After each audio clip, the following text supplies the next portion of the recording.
Hello everyone, good morning to all of you. Good morning everyone. आइए बेटा class में। कौन कौन है देखें। सार्थक, भावेश, जन्नत, कृतिका, राधा, ओजस्विनी, मयंक, ऋतु, सरबजीत। अच्छा, और कुछ बच्चे अभी आने बाकी हैं। आइए बेटा स्टार्ट करेंगे, जल्दी से ज्वाइन कीजिए। Very good morning to all of you.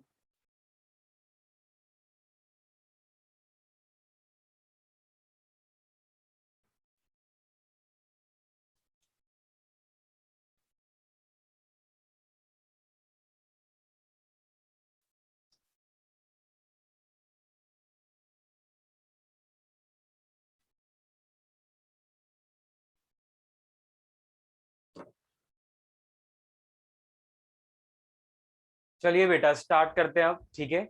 Almost time हो चुका है हमारा। और लास्ट क्लास में हम डिस्कस कर रहे थे मोनोपोली मार्केट के बारे में, ठीक है। मोनोपोली मार्केट हमने स्टार्ट किया था।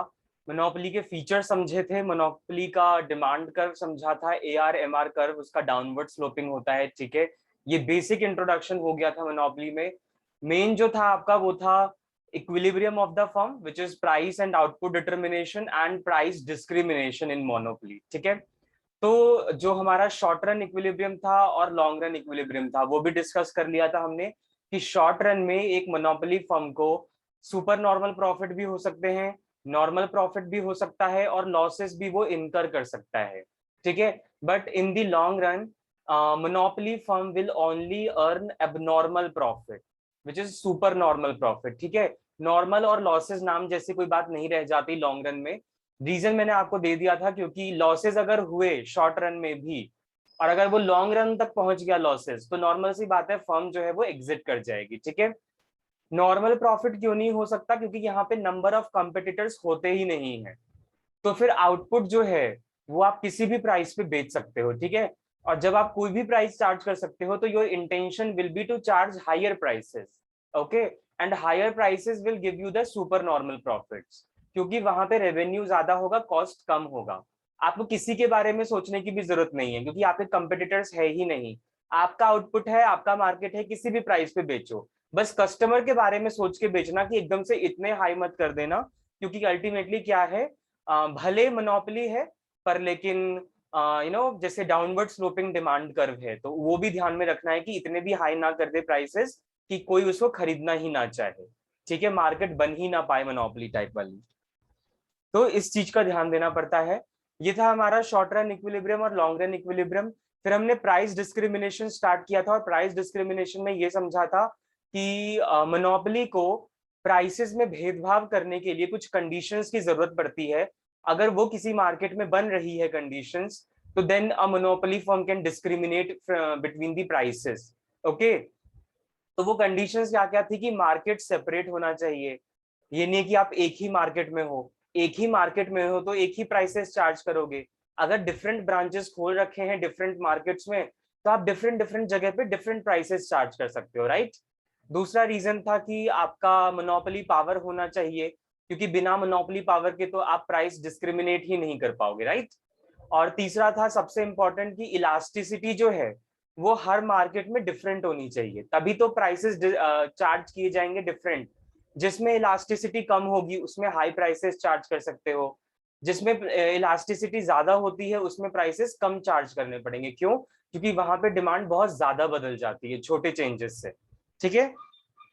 और प्रॉफिट नहीं, रीसेल प्रॉफिटेबल नहीं हो पाता। There are no chances of resale, और if even if there is a small chance of resale then it will not be a profitable for monopolist firm, ठीक है। रीजन मैंने आपको बता ही दिया था। Now today we will be doing third degree price discrimination which is very important, ठीक है। और उसके बाद हम खत्म करेंगे मोनोपोलिस्ट कॉम्पिटिशन, मोनोपोलिस्टिक कॉम्पिटिशन, ठीक है। तो मोनोपोलिस्टिक कॉम्पिटिशन में कुछ खास नहीं है, इक्विलिब्रियम के अलावा कुछ एक्स्ट्रा पॉइंट्स नहीं है, तो वो आज खत्म हो जाएगा, ठीक है। तो बेटा पहले स्टार्ट करते हैं थर्ड डिग्री प्राइस डिस्क्रिमिनेशन। आइए नोटबुक ओपन कीजिए, हेडिंग डालेंगे, स्टार्ट करते हैं अपनी क्लास को अब, ठीक है।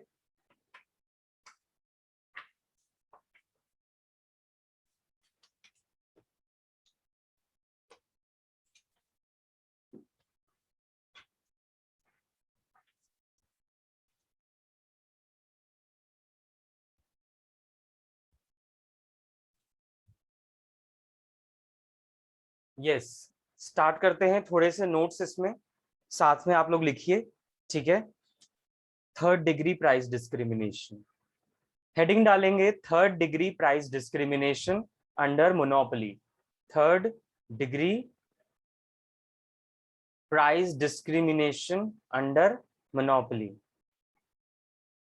ये एक तरीके का थर्ड डिग्री वाला जो टॉर्चर हम बोलते हैं ना, उस तरीके से प्राइस डिस्क्रिमिनेशन है कि इससे ऊपर अब कुछ है ही नहीं। Maximum differentiate you can do in prices is third degree.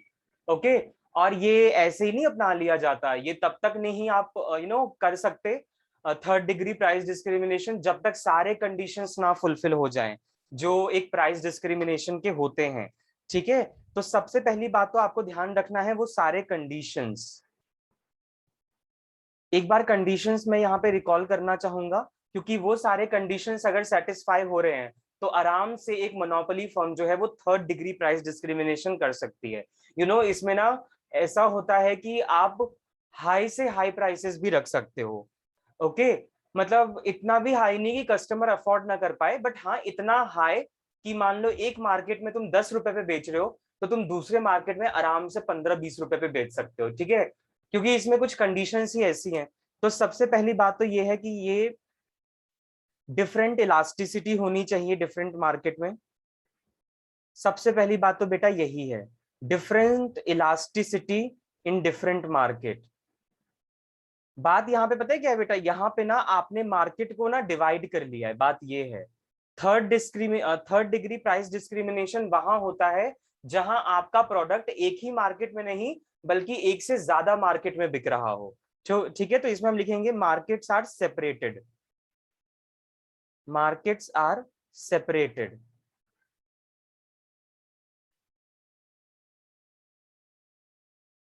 Markets are separated and maximum firm जो होती हैं, वैसे तो मैं प्योर मोनोपोली की बात नहीं कर रहा हूं, मैं सिर्फ एक मोनोपोलिस्टिक कंपटीशन की बात कर रहा हूं। प्योर मोनोपोली नाम की कोई चीज नहीं होती, क्योंकि आज के टाइम में एक फर्म का थोड़ा सा भी कॉम्पिटिटर तो कोई ना कोई है ही। कंप्लीट कंपटीशन फ्री तो कोई भी मार्केट नहीं है, ठीक है। तो क्या है बेटा कि इसमें जो मोनोपोली है, ठीक है, थोड़ा बहुत भी वो जो third degree price discrimination possible इसलिए है क्योंकि ना वो हर एक मार्केट में अपने प्रोडक्ट को बेच रही है, ठीक है। अब हर एक मार्केट में बेच रही है तो नॉर्मल सी बात है किसी मार्केट में उसके कंज्यूमर जो होंगे वो लो लेवल के होंगे, लो पेइंग ग्रुप्स होंगे। किसी मार्केट में उसके कंज्यूमर हाई पेइंग ग्रुप्स वाले होंगे, ठीक है। तो वो आराम से डिफ्रेंशिएट कर सकता है प्राइसेस को। इसीलिए सबसे पहले तो आपको मार्केट को सेपरेट करना पड़ेगा। सो ये सारी चीजें इंपॉर्टेंट है, और फिर मोनोपोली पावर तो होनी ही चाहिए, उसके बिना तो काम ही नहीं चलेगा ना प्राइस डिस्क्रिमिनेशन का। मेन इज दीज टू, ठीक है। जब तक ये दोनों कंडीशन सेटिस्फाई नहीं हो रहे तब तक third degree price discrimination possible नहीं है, ठीक है। तो इसमें लिखिएगा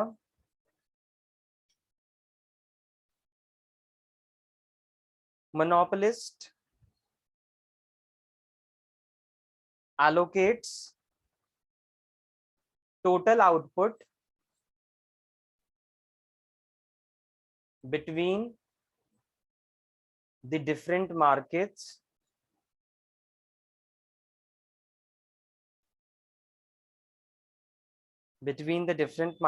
and fixes different prices different prices so that profit is maximized in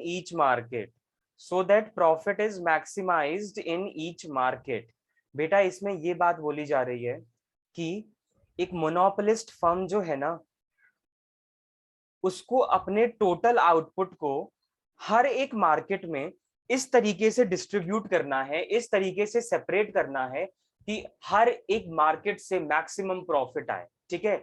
now देखो, जब आप मार्केट स्टार्ट करते हो अपने प्रोडक्ट का, ठीक है, बेचना स्टार्ट करते हो, तो सपोज करो जैसे आपने कंज्यूमर गुड्स का मार्केट देखा होगा, जैसे ये ये जो यहाँ पे कंज्यूमर गुड्स में बिस्किट मार्केट हो गया, या आपने देखा होगा ये नमकीन फैक्ट्रीज जो होती हैं, ठीक है, या कंज्यूमर गुड्स की जो भी मार्केट है, सपोज कर लो उस जहां पे जिस स्टेट में उसका प्रोडक्शन हो रहा है उस स्टेट में वो थोड़ी सस्ती बिकती है, ठीक है। अगर वो उस स्टेट को क्रॉस कर जाए तो उस स्टेट को क्रॉस करने के बाद उसके प्राइसेस हाई हो जाते हैं। नॉर्मल सी बात है, क्योंकि दूसरे मार्केट में आया है, बहुत सारे बैरियर्स को क्रॉस करके आया होगा, जिसकी वजह से उसका कॉस्ट ऑफ प्रोडक्शन जो है वो बहुत ही ज्यादा हो जाता है। ठीक है, तो हमें इतना पता है कि अभी मेरे पास टोटल आउटपुट है, टोटल मैंने कितना बनाया। ठीक है, अब इस टोटल प्रोडक्ट जो मैंने बनाया है इसको हर एक मार्केट में बेचेंगे। अब वो कितनी क्वांटिटी बेचेंगे वो डिसाइड करेगा मोनोपोली, और उसके बाद उसे प्राइसेस का और डिटरमाइन करना है। प्राइसेस को कुछ इस तरीके से डिटरमाइन करना है कि मैक्सिमम प्रॉफिट मिल सके। अब आप ही मुझे बताओ, मैक्सिमम प्रॉफिट का तो जो कंडीशन था वो तो यही था ना, जहां पे एमआर और एमसी इक्वल हो गए, वो होता है मैक्सिमम प्रॉफिट। तो बेटा प्राइसेस यहाँ पे भी डिटरमाइन इसी तरीके से किए जाएंगे, जहां पे जिस भी मार्केट में एमआर और एमसी का कर्व इक्वल हो गया वहां पे प्राइसेस सेट किए जाएंगे, और देखेंगे कि कितना प्राइस वहां पे हमने फिक्स किया फिर। ठीक है, तो यहां मैं आपको डायग्राम से समझाना चाहूंगा ये बात, ये थ्योरेटिकल समझ नहीं आता। थ्योरेटिकल क्वेश्चन अगर इसमें बनता है तो यही बनता है कि थर्ड डिग्री प्राइस डिस्क्रिमिनेशन कब पॉसिबल होता है। तो आपको देखना है ये 3 पॉइंट्स, मेनली स्पेशली ये 2 पॉइंट्स। आपको बस इतना ध्यान रखना है कि third degree price discrimination is possible when markets are separated in different markets, okay, and each market has different elasticity, right? तो यहाँ पे अब मैं आपको एक डायग्राम दिखाता हूं और उससे समझो कि कैसे हर एक मार्केट में डिस्क्रिमिनेट किया जा रहा है प्राइसेस को। ठीक है, आइए डायग्राम समझते हैं। डायग्राम करने से पहले कुछ बेसिक बात जो ध्यान में रखनी है वो है, यस, इसमें लिखेंगे आपको डिटरमाइन करना है price and output under third degree price discrimination. Third degree price discrimination जब होता है तो प्राइस एंड आउटपुट कैसे डिटरमाइन किए जाते हैं। ठीक है, प्राइस डिस्क्रिमिनेशन, ओके। तो वही 2 कंडीशन, सबसे पहली बात तो आपको ध्यान रखनी है वो ये है, ठीक है, कि we will take minimum 2 markets. ये ना कुछ अजम्पशंस हैं, ये अजम्पशंस लिख लो एक बार थर्ड डिग्री प्राइस डिस्क्रिमिनेशन को समझने के लिए। अगर आपको थर्ड डिग्री प्राइस डिस्क्रिमिनेशन करना है तो सबसे पहले आपका जो मार्केट है वो कम से कम 2 जगह पे तो होना ही चाहिए। मिनिमम 2 मार्केट हमारे पास होना चाहिए, ताकि फर्स्ट मार्केट में हम कितना प्राइस रखेंगे और सेकंड मार्केट में हम कितना प्राइस रखेंगे वो डिस्क्रिमिनेशन हम कर पाए। तो मिनिमम 2 चाहिए, मैक्सिमम कितने भी हो सकते हैं। ठीक है, अच्छा, अब अगर आपके मिनिमम 2 मार्केट हैं, प्रॉफिट मैक्सिमाइजेशन का कंडीशन तो वही रहेगा। प्रॉफिट मैक्सिमाइजेशन के लिए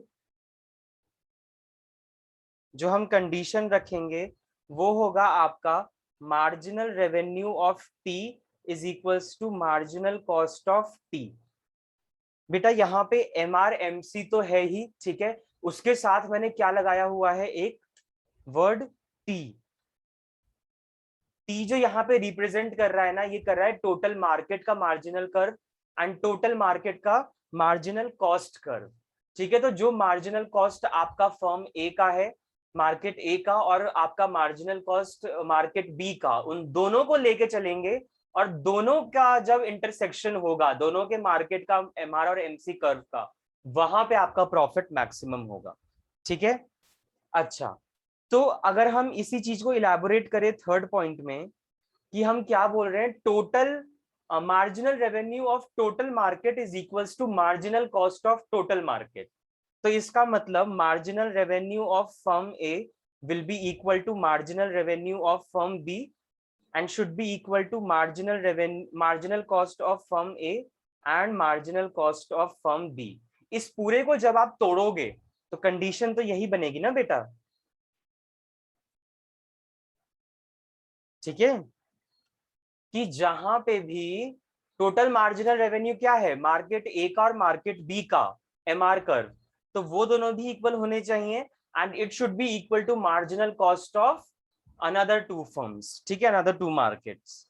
तो ये चीज आपको ध्यान रखनी है। आइए अब देखते हैं इसका डायग्राम। ये कुछ बेसिक कंडीशन है। मार्केट मिनिमम 2 होने चाहिए और कंडीशन क्या होनी चाहिए, टोटल मार्केट का marginal revenue curve should be equal to total market का मार्जिनल कॉस्ट कर्व। अब आ जाओ डायग्राम बनाते हैं अब एक बार, ठीक है।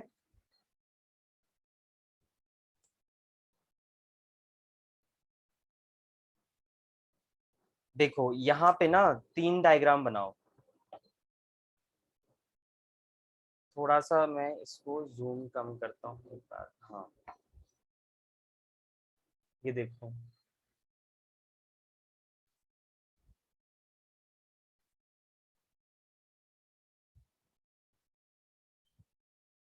हम्म,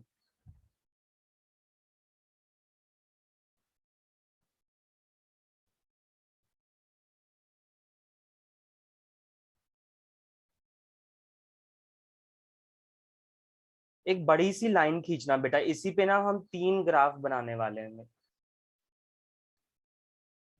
ओके, अब यहाँ पे एक काट दो, एक और एक्सेस बना दो, और एक एक्सेस बना दो यहाँ पे। वो 3 अलग अलग करने की बजाय मैंने एक सीधा लंबी लाइन खींची और उसी पे 3 कर दिया। हाँ, अब मैं बार बार क्यों प्लॉट करूं उसको। ये हो गया हमारा ओरिजिन, ये हो गया एक्स एक्सिस, ये हो गया वाई एक्सिस, तीनों डायग्राम का। ठीक है, अच्छा, इस पे तो हमारा आउटपुट होता है एक्स एक्सिस पे, ठीक है, और इस पे होता है हमारा प्राइस या रेवेन्यू कॉस्ट, दोनों ही होते हैं, ठीक है।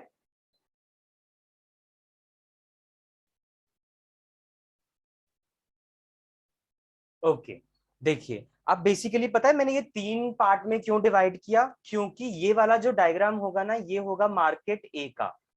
इसको मैं एम ए से डिनोट कर रहा हूँ, ठीक है, ये वाला डायग्राम। और ये वाला जो डायग्राम होगा वो होगा आपका मार्केट बी का। और ये आपका तो टोटल मार्केट हो गया, ठीक है। तो इसको हम ऐसे M A plus M B लिख देते हैं, ठीक है। तो टोटल मार्केट आपका ये हो गया ना, तो M mark total market, total market समझ लो, ए और बी को मिला के A plus B, A plus B, total market A plus B, ठीक है। अब देखो यहाँ पे हमें करना क्या है। टोटल मार्केट है वो ए प्लस बी, यस। आ जाइए डायग्राम पे, देखिए। अब हम अज्यूम करके चल रहे हैं, एक अजम्पशन लिख लो बेटा। मैंने अजम्पशन आपको ये बात जो पहले भी बता दी है कि जो 2 मार्केट होंगे उसमें इलास्टिसिटी डिफरेंट होगी, ठीक है। तो ये मैं पहले ही मान के चल रहा हूं कि मार्केट ए में जो इलास्टिसिटी है ना, मार्केट ए में जो इलास्टिसिटी है वो लेस देन 1 है, ठीक है। ये तो हमने पहले ही पता कर लिया था कि ये चीज हमें अज्यूम करके चलना पड़ेगा। मार्केट बी जो है ना उसमें इलास्टिसिटी ग्रेटर है, सपोज कर लेते हैं। ये कंडीशन सेटिस्फाई होनी चाहिए तभी तो हम आगे बढ़ पाएंगे, ठीक है। तो आपने वो दोनों कंडीशन यहाँ पे ले लिया, अज्यूम कर लिया, सेटिस्फाई कर लिया। 2 मार्केट है, मार्केट ए मार्केट बी। तो वो जो था मार्केट्स आर सेपरेटेड, तो पहली कंडीशन सेटिस्फाई। दूसरा अजम्पशन आपने लिया, मार्केट ए में इलास्टिसिटी लेस देन है और मार्केट बी में इलास्टिसिटी ग्रेटर देन 1 है। तो वो जो दूसरा कंडीशन था, that different markets must have different elasticity, वो भी सेटिस्फाई होगी, ठीक है। अब देखते हैं ये बिहेव कैसे करता है। तो बेटा, अगर इसमें इलास्टिसिटी लेस देन 1 है, तो आपको पता ही होगा जब इलास्टिसिटी लेस देन 1 होती है तो जो डिमांड कर्व होता है वो थोड़ा सा स्टीपर होता है, ठीक है, थोड़ा सा नीचे होता है, स्टीपर।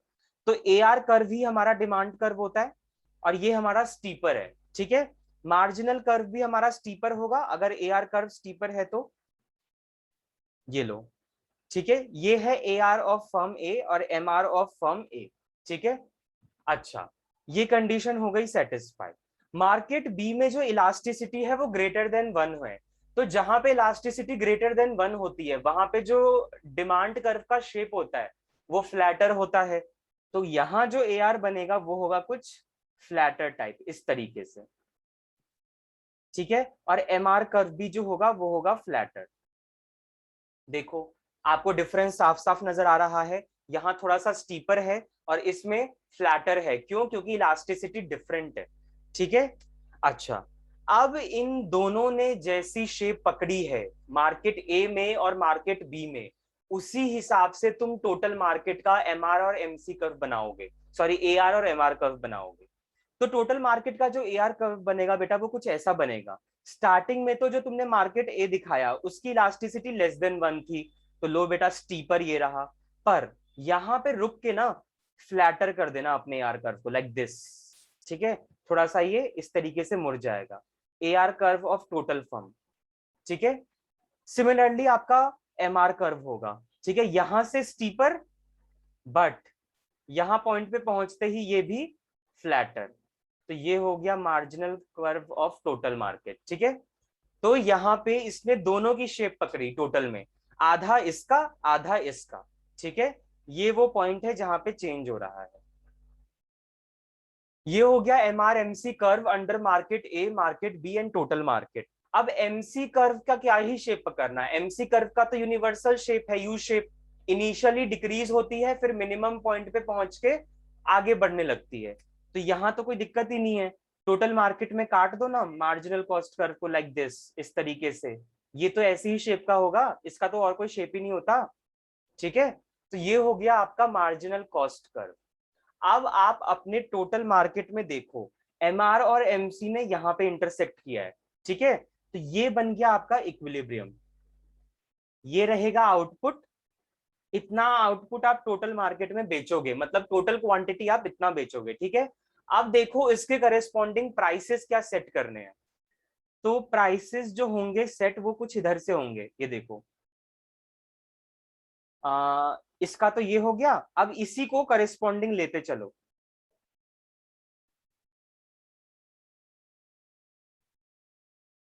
यहाँ पे इसका प्राइस ये होगा, और सिमिलरली आगे इसको और पीछे लेते चलो, मार्केट ए में भी पहुंचाओ।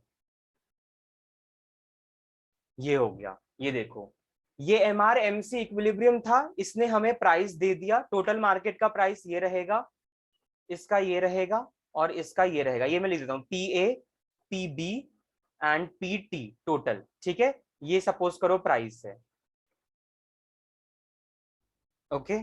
अभी तो हमने जहां पे प्रॉफिट मैक्सिमम होगा वो प्राइस डिटरमाइन किया है, ठीक है, वो प्राइस हमने इसमें डिटरमाइन किया है। चलिए ठीक है, कोई बात नहीं। तो इसका मतलब क्या है कि इक्विलिब्रियम वहां पे हो रहा है जहां पे ये यूनिक प्राइस बेचा जा रहा है, ठीक है। सपोज कर लो ये 5-5 यूनिट का प्राइसेस बिक रहा है, फाइन। बट ये ही सिर्फ प्राइसेस चार्ज नहीं हो सकते, प्राइसेस और भी चार्ज हो सकते हैं, इसमें कोई दिक्कत नहीं है, ठीक है। अभी मैं आपको वो चीज समझाता हूँ, देखो। तो अब इसमें क्या हुआ, हमारा तीनों का प्राइस ये हो गया जहां पे इक्विलिब्रियम है। बट ये तो वो प्राइस है जो हमने इक्विलिब्रियम पे सेट किया है, ठीक है। बट अभी आपके ऊपर है कि आप प्राइसेस डिस्क्रिमिनेट भी कर सकते हो। तो ये देखो कैसे हुआ, ये मैं दिखाता हूं इसमें आपको। अब मान लो आपने प्राइसेस को यहाँ पे बढ़ा दिया, ठीक है। तो आपका, अच्छा यहाँ जो आउटपुट है ना आपका, इसके करेस्पॉन्डिंग ये होगा और इसके करेस्पॉन्डिंग ये होगा, ठीक है। तो ये जो पॉइंट्स है ना, ये ए के हैं, ये बी के हैं, ठीक है। इतना आउटपुट बेचा जा रहा है तीनों मार्केट में। तो आप खुद देखो, मान लो आपने प्राइसेस बढ़ा दिए पी डैश ऑफ ए, ठीक है।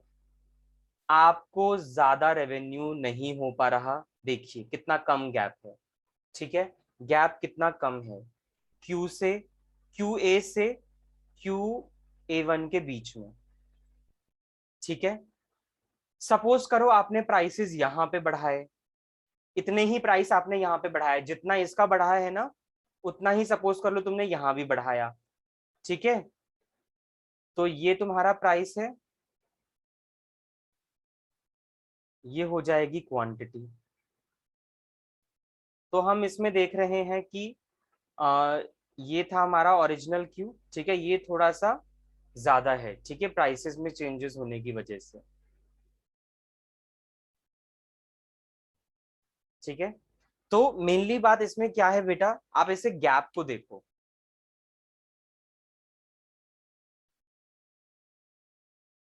इसमें ज्यादा चार्ज करना प्रॉफिटेबल कम है, बिकॉज गैप ज्यादा का नहीं है, आपको रेवेन्यू ज्यादा नहीं मिल रहा है। इसमें अगर तुम प्राइसेस में ज्यादा चेंज कर रहे हो तो देर इज अ स्कोप कि हाँ थोड़ा सा इसमें ये है कि आपका थोड़ा सा कम है इसमें उससे, ठीक है। बट इलास्टिसिटी अब इसमें जिसमें ज्यादा है उसमें चांसेस है प्राइसेस को ज्यादा कर लेने की, ठीक है। मतलब मार्केट ये वाला जो है ना, इसमें आप हायर प्राइसेस चार्ज कर रहे हो, ठीक है। इसमें अगर आप थोड़े से ज्यादा चार्ज कर रहे हो तो रेवेन्यू उतना नहीं मिल पा रहा जितना होना चाहिए। मैं ये कहना चाह रहा हूं कि इसमें अगर आप प्राइसेस हाई करते हो और सेम आप उसमें भी प्राइसेस हाई करते हो, ठीक है, तो क्वांटिटी जो थोड़ी बहुत पॉसिबिलिटी है ना ज्यादा बेचने की वो इसमें है, ठीक है। इसमें अगर आप ज्यादा चेंजेस करते हो तो ऐसा होना चाहिए था ना कि इसमें भी बढ़ना चाहिए था, बट यहाँ पे आपका उतना ज्यादा नहीं बढ़ पाएगा बिकॉज इलास्टिसिटी ग्रेटर है, ठीक है। आपका जो चांसेस होते हैं प्राइसेस को ज्यादा चार्ज करने के, वो होते हैं आपके इलास्टिसिटी जहां पे लेस देन वन होता है, ठीक है। और जहां पे इलास्टिसिटी ग्रेटर देन वन है वहां पे आपको प्राइसेस थोड़े से कम चार्ज करने चाहिए। वो इसलिए हो रहा है बेटा, यहाँ पे अगर तुमने प्राइसेस हाई चार्ज किए हैं तो तुम्हें इतना प्रॉफिट मिल रहा है सपोजिटली, ठीक है। यहाँ पे तुमने प्राइसेस चार्ज किए तो हम एक्सपेक्ट कर सकते थे ना कि हमारा जो दूसरा मार्केट है उसमें हमें ज्यादा प्रॉफिट मिलना चाहिए अगर हमने ज्यादा प्राइस किया है चार्ज तो, ठीक है। बट इसमें भी तुम्हें कोई खास प्रॉफिट नहीं मिल रहा है। तो तुम्हें इसलिए नहीं मिल रहा है बिकॉज इसमें इलास्टिसिटी ग्रेटर देन वन है, ठीक है। यहाँ पे अगर तुम थोड़े से भी चेंजेस करते हो ना प्राइस में तो तुम्हारे कंज्यूमर की जो डिमांड है ना वो थोड़ा ज्यादा ही बदल जाती है, ठीक है। इन द सेंस मीन्स कि वो लोग ज्यादा आपने प्राइसेस बढ़ाए हैं ना, ठीक है। तो इसमें होगा कि आपका आउटपुट जो है वो थोड़ा सा कम हो सकता है, ठीक है। और अगर आप एज अ सेलर देख रहे हो तो आउटपुट ज्यादा होंगे, ठीक है, बट उतने ज्यादा आपके नहीं होंगे आउटपुट। सिमिलरली अगर मैं मार्केट ए की बात करूं तो ये तो लेस देन है, लेस देन वन है आपका इलास्टिसिटी, ठीक है। तो अगर इसमें आप ज्यादा चेंजेस करते हो तो इसमें आपका क्या होगा, माइनर सा चेंज होगा, मतलब कस्टमर उतने ज्यादा शिफ्ट नहीं करेंगे, ठीक है। आउटपुट इसमें भी आपका बिकेगा, ठीक है, हायर रेट से ही बिकेगा। बट वही है इसमें आपका कि इलास्टिसिटी जहां ग्रेटर देन वन होगी ना वहां पे पॉसिबिलिटी थोड़ी सी कम होगी, क्योंकि रेवेन्यू आपको कोई खास ज्यादा हायर रेवेन्यू मिल नहीं रहा है। तो क्यों चार्ज करना हायर प्राइसेस जबकि आपके पास लॉस ही लॉस हो सकता है। आपको कस्टमर जो है वो आपको छोड़ के जा सकते हैं, ठीक है, आपकी डिमांड से शिफ्ट हो सकते हैं या फिर वो डिमांड करेंगे ही नहीं, कंजम्पशन करेंगे ही नहीं, ठीक है। तो ये प्रॉब्लम इसमें थोड़ी सी हो जाती है, ठीक है। तो ये होता है इसमें कि हमें कोई खास प्रॉफिट ना इसमें हो पाता है। बट हाँ प्राइसेस हम इसमें थोड़े से डिस्क्रिमिनेट कर सकते हैं बिकॉज इलास्टिसिटी जो है वो लेस देन वन है, इजिली चेंज नहीं होगी, ठीक है। बट इसमें बहुत जल्दी चेंज हो जाएगी। तो इसमें कोशिश करो कि प्राइसेस हाई ना करने की, ठीक है, क्योंकि आप देख रहे हो कोई खास रेवेन्यू आपको हो नहीं रहा इसमें, ठीक है, उतना ही है जितना ऑलमोस्ट इसमें था, ठीक है। तो इसी वजह से आपका ये है कि दिस इज नॉट प्रॉफिटेबल। इस मार्केट में आप प्राइसेस ज्यादा हाई मत किया करो, इसमें आप कर सकते हो, ठीक है। तो ये चीज होता है हमारा थर्ड डिग्री प्राइस डिस्क्रिमिनेशन। बात बस इतनी सी है कि आपको इलास्टिसिटी जहां पे लेस देन वन है, ठीक है, वहां पे आपका हाईली प्रॉफिटेबल है प्राइसेस को हाई चार्ज करना। पर जहां पे ग्रेटर देन वन है वहां पे आपका इतना प्रॉफिटेबल नहीं हो पाएगा हाई प्राइसेस चार्ज करना, ठीक है। तो इस बात का ध्यान रखना कि आपको प्राइसेस कैसे चार्ज करने हैं, ज्यादा करने हैं या थोड़े से कम करने हैं। ज्यादा करना है तो दिस मार्केट इज प्रॉफिटेबल, थोड़ा सा करना है तो दिस मार्केट इज प्रॉफिटेबल, ठीक है। तो ये चीज इसमें होता है थर्ड डिग्री प्राइस डिस्क्रिमिनेशन में, ठीक है। आई होप आपको third degree price discrimination clear है। किसी को कोई डाउट तो पूछिए एक बार। Okay fine. क्या बात है, आज कम बच्चे हैं क्या? कितने स्टूडेंट्स हैं? 16 तो है ही।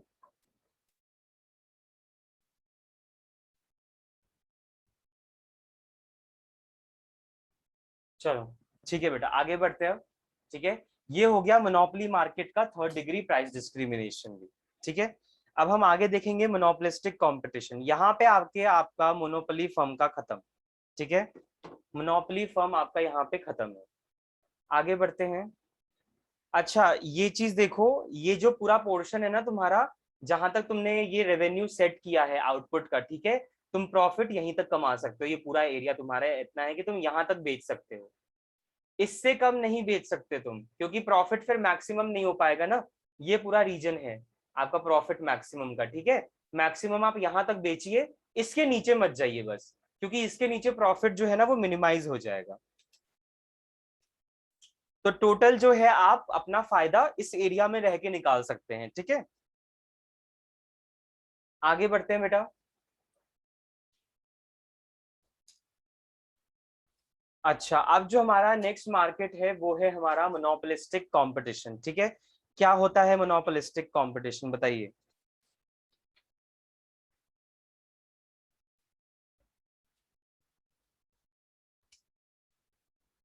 किसी को कोई idea what do you mean by monopolistic competition?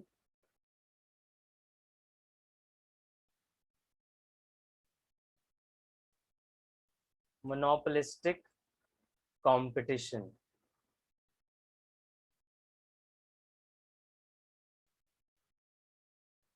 आज सब सो रहे हो क्या? कोई रिस्पॉन्स नहीं, क्या बात है? Yes, what do you mean by monopolistic competition? क्या होता है मोनोपोलिस्टिक कंपटीशन, बताइए।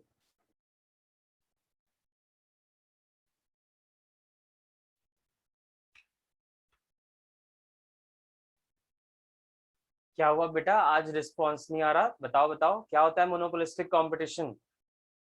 ये तो आप लोगों ने थोड़ा बहुत पहले पढ़ा है, जो जिन लोगों ने इको पढ़ा है उन लोगों ने तो मार्केट को पढ़ा है पहले भी। थोड़ा सा मोनोपोलिस्टिक कंपटीशन बताओ क्या होता है।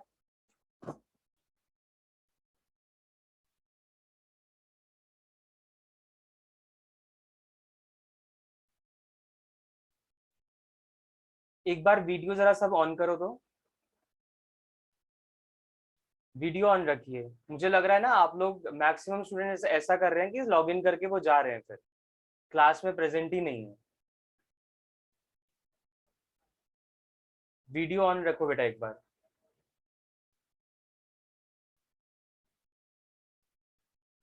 बहुत कम ही है जो यहाँ पे थम्स अप जिनके आ रहे हैं, उनका मुझे पता है कि वो लोग क्लास में है। वीडियो ऑन कर लो एक बार।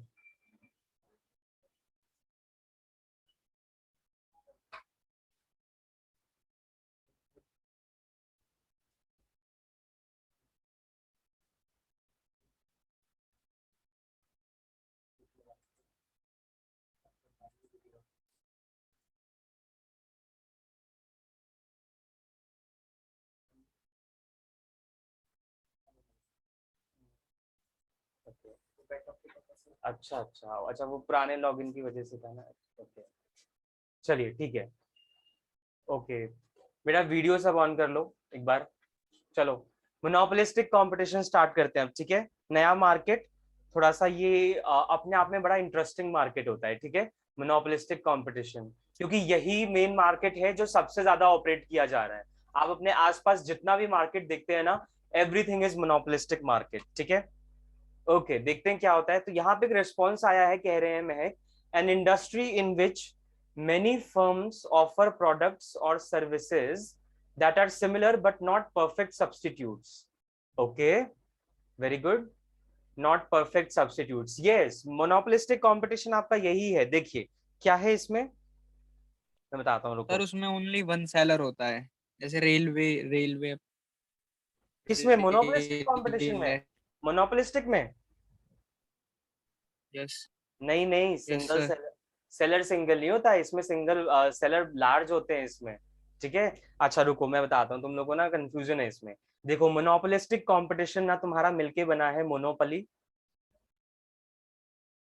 Plus competition. Monopoly plus competition, ठीक है। अब बात को समझिए, यहाँ पे अगर मैं मोनोपली लिख रहा हूं तो इसका मतलब ये नहीं कि सिंगल सेलर है। सेलर इसमें अच्छे खासे होते हैं, ठीक है। सेलर इसमें लार्ज ही होते हैं। मोनोपोली का मतलब ये है कि profits can be enjoyed, maximum profit can be enjoyed, maximum profits can be enjoyed by the firm.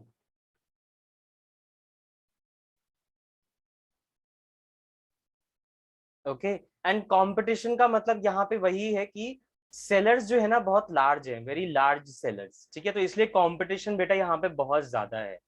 Okay, अच्छा खासा स्टिफ कंपटीशन है इसके अंदर आपका। ओके, अब हम इसको डिस्कस करते हैं एक एक करके, why monopoly and why competition दोनों को मिलकर जो बना है इसमें, ठीक है, तो ऐसा क्या खासियत है इसमें वो देखना है हमें। तो नोट करेंगे बेटा, कैरेक्टरिस्टिक्स ऑफ मोनोपोलिस्टिक कंपटीशन, कुछ विशेषताएं हैं जिसको ध्यान में रखना है, उसी से आपको पता चल जाएगा कि मोनोपोलिस्टिक कंपटीशन होता क्या है, ठीक है। देखो, पहले मैं तुम्हें एक बेसिक सा बताता हूँ क्या है ये मोनोपोलिस्टिक कंपटीशन। मतलब तो ये कहता है मोनोपोलिस्टिक कंपटीशन का वो मार्केट जहां पे नंबर ऑफ सेलर्स बहुत लार्ज हैं, बट वो ऐसा प्रोडक्ट बेच रहे हैं जिसको डिफरेंशिएट किया जा सकता है। The products are not homogeneous, okay, the product are not homogeneous. Also ऐसा भी नहीं है कि प्रोडक्ट का ना कोई क्लोज सब्सटीट्यूट्स ही नहीं है, ठीक है, प्रोडक्ट्स के क्लोज सब्सटीट्यूट्स यहाँ पे बहुत ज्यादा हैं, ठीक है। तो परफेक्ट कंपटीशन की भी बात नहीं है यहाँ पे, कंप्लीटली कंप्लीटली मोनोपोली की भी बात नहीं है यहाँ पे दोनों का मिक्सचर है कि भाई ना तो कंप्लीट होमोजीनियस है, ना तो ऐसा ही है कि ये प्रोडक्ट सिर्फ एक ही फर्म के पास है। अच्छे खासे फर्म है और वो लोग प्रोडक्ट बेच रहे हैं, बट माइनर सा भी डिफरेंसेस उनके प्रोडक्ट में है, ठीक है, बहुत छोटे छोटे डिफरेंसेस भी उनके प्रोडक्ट में है, जिसकी वजह से वो लोग प्राइसेस जो है ना डिस्क्रिमिनेट कर लेते हैं, ठीक है। मतलब कोई आपसे 2-3 रुपए एक्स्ट्रा चार्ज कर लेगा और कोई आपसे 2-3 रुपए कम चार्ज कर लेगा, ऑलमोस्ट सेम प्रोडक्ट के, बट उसमें थोड़ी से चेंजेस होते हैं, ठीक है। तो बात करते हैं, पहला फीचर जो है ना बेटा वो है आपका very large number of sellers. ये आपको ध्यान रखना है, very large number of sellers. Sellers का नंबर जो है वो यहाँ पे बहुत लार्ज है, ठीक है।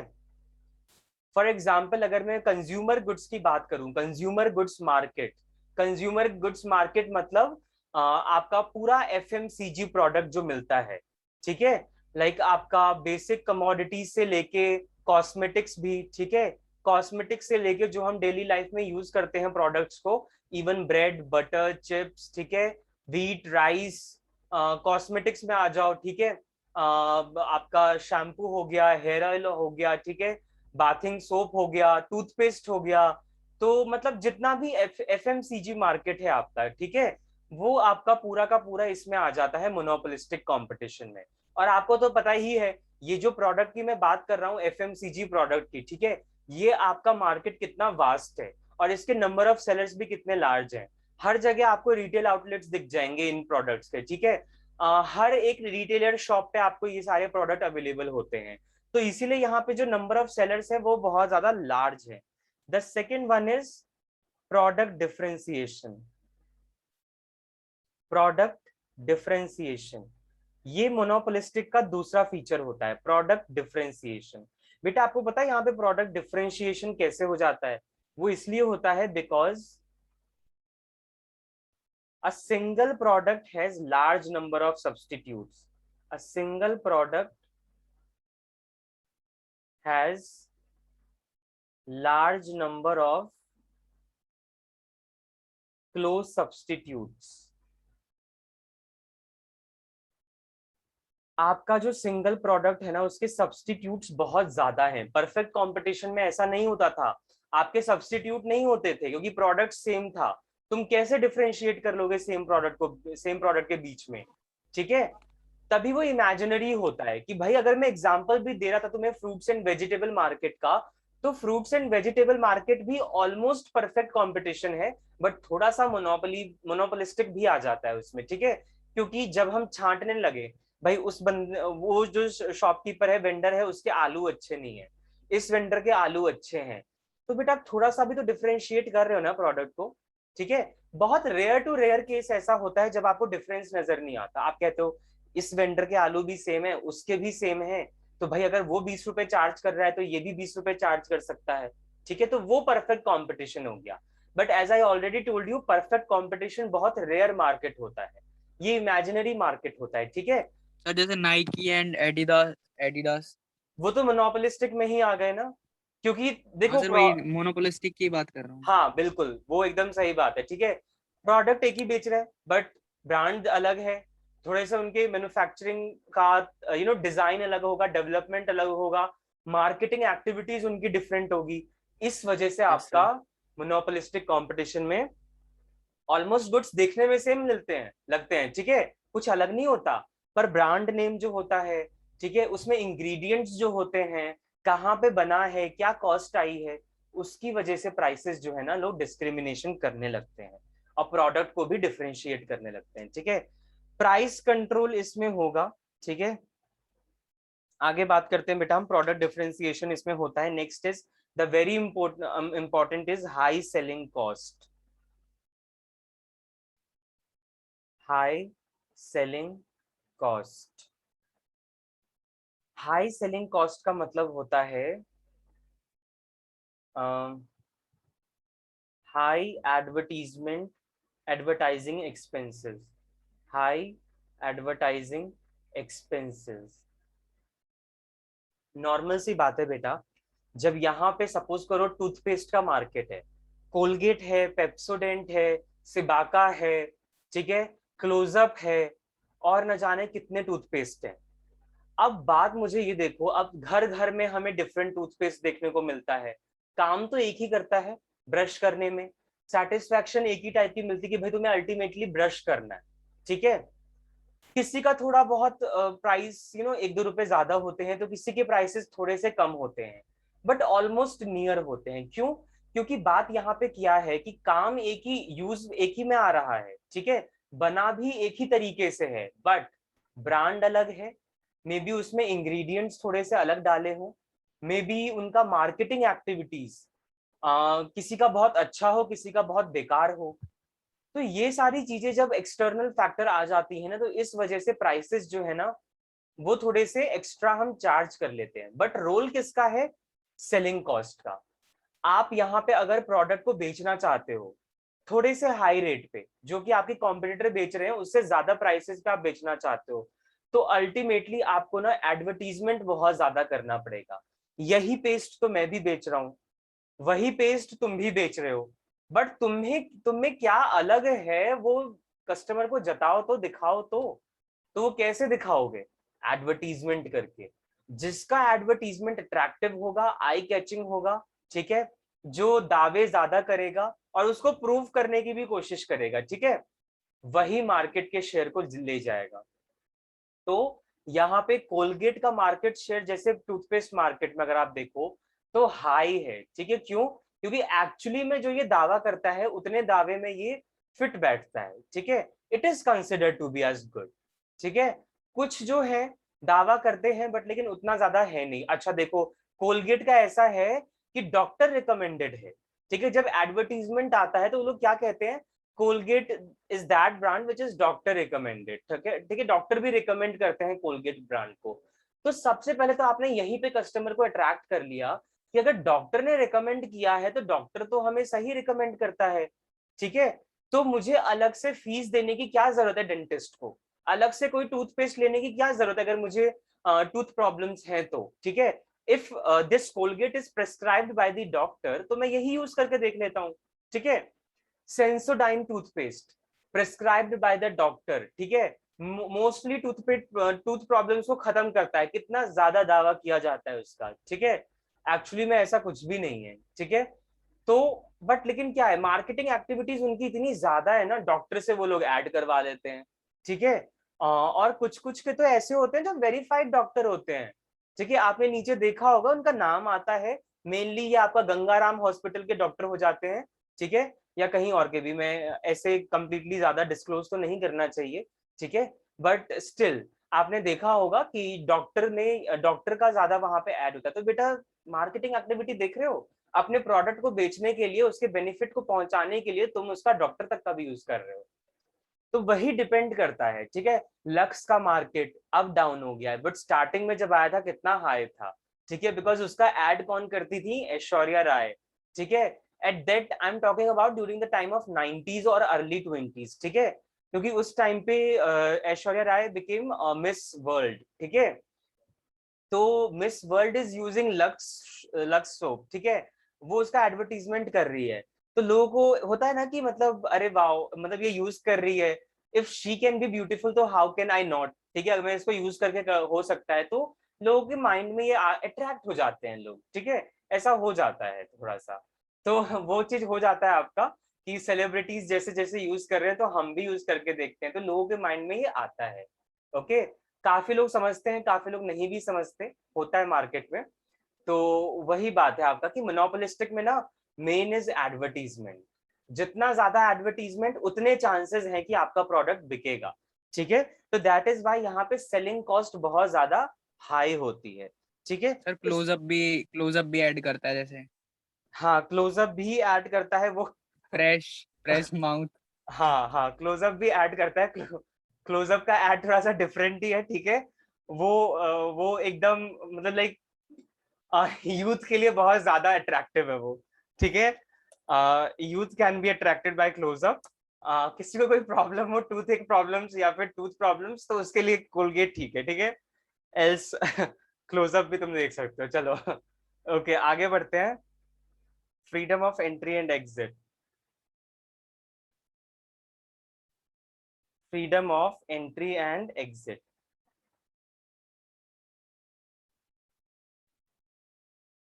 मिंट ज्यादा होता है क्लोजअप में, इस वजह से वो आपका थोड़ा सा जैसे ब्रश करो तो थोड़ा सा फ्रेशनेस दिखता है, ठीक है।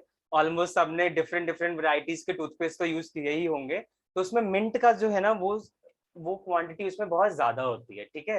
तो इसलिए आपको फ्रेशनेस थोड़ा ज्यादा फील होता है जब आप उसको यूज करते हो थोड़े टाइम के लिए। फिर थोड़े टाइम बाद आप नॉर्मल अपने बैक टू उस पे आ जाते हो कि आपने नॉर्मल किसी टूथपेस्ट को ही यूज किया हो, तो ठीक है।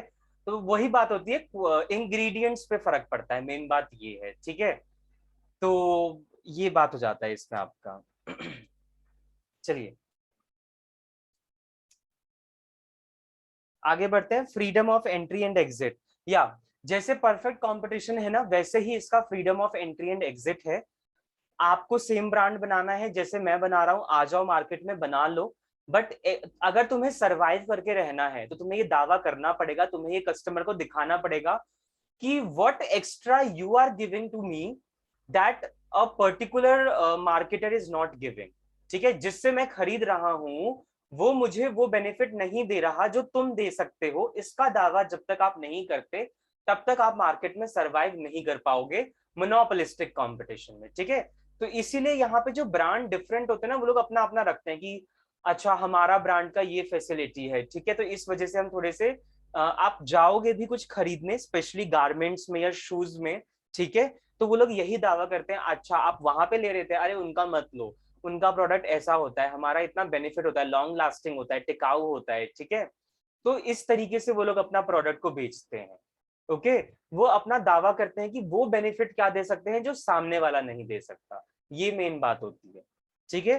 तो फ्रीडम है एंट्री एंड एग्जिट पे। आगे हम बात करते हैं बेटा, lack of perfect knowledge.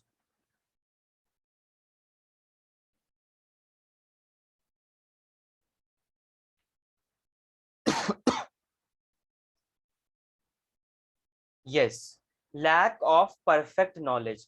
Main बात बेटा पता है क्या है, यहाँ पे इतने ज्यादा कंपटीशन हो चुका है यहाँ पे, ठीक है। मतलब सेम प्रोडक्ट का कितना सारा ब्रांड हो गया है कि बायर इज कंफ्यूज कि कौन सा अच्छा होगा, आई डोंट नो, ठीक है, उसको नहीं पता होता है, ठीक है। ये 10 रुपए ले रहा है, वो 15 रुपए ले रहा है, प्रोडक्ट सेम है, टूथपेस्ट ही है नाम के लिए, ठीक है, कोई सा भी यूज कर लो बात तो बराबर ही होगी, तो वो क्यों 15 और ये क्यों 10, तो बायर कंफ्यूज हो जाता है because buyer don't have perfect knowledge कि किस तरीके से बनाया जा रहा है, इसकी मार्केटिंग एक्टिविटीज क्या है जिसकी वजह से इसने प्राइसेस हाई सेट किए हैं, ठीक है। तो ये इसमें प्रॉब्लम आता है। तो और बेसिकली क्या है बेटा, परफेक्ट नॉलेज है इसीलिए आप लोग सेल एडवर्टीजमेंट कर रहे हो। बायर को इतनी नॉलेज नहीं है तभी आप उसको नॉलेज दे रहे हो, अपने प्रोडक्ट को एडवर्टाइज कर रहे हो कि देखो ये प्रोडक्ट है, ये प्राइस रहेगा, ये बेनिफिट्स रिसीव किए जा सकते हैं इस प्रोडक्ट को यूज करने से, ये सेटिस्फैक्शन मिलता है, ठीक है। तो because there is lack of perfect knowledge, that is why there is a high selling cost. Okay, perfect competition में क्या था, कंप्लीट नॉलेज था बायर और सेलर को, ठीक है। उसमें हमने क्या फीचर लिखा था, perfect knowledge among buyers and sellers. तो इसीलिए वहां पे एडवर्टीजमेंट करने की जरूरत नहीं है आपको, ठीक है। परफेक्ट नॉलेज में क्या होता है, सेब लेने जाना है, सब्जी लेने जाना है, तो भाई आलू इतने रुपए मिल रहे हैं, पता है मुझे मार्केट में, क्वालिटी देख के हम पता कर लेते हैं क्या अच्छा है क्या नहीं है, ठीक है। तो there we have perfect knowledge, but in case of monopolistic competition we do not have perfect knowledge, so that is why there is a high selling cost. Next is pricing decision. Pricing decision, इसमें थोड़ा सा एक बात लिखना बेटा, pricing decision में जैसे price control आप कह रहे थे ध्रुव, इस प्राइस कंट्रोल को हम यहीं पे ही समझ रहे हैं। इन मोनोपोलिस्टिक कंपटीशन,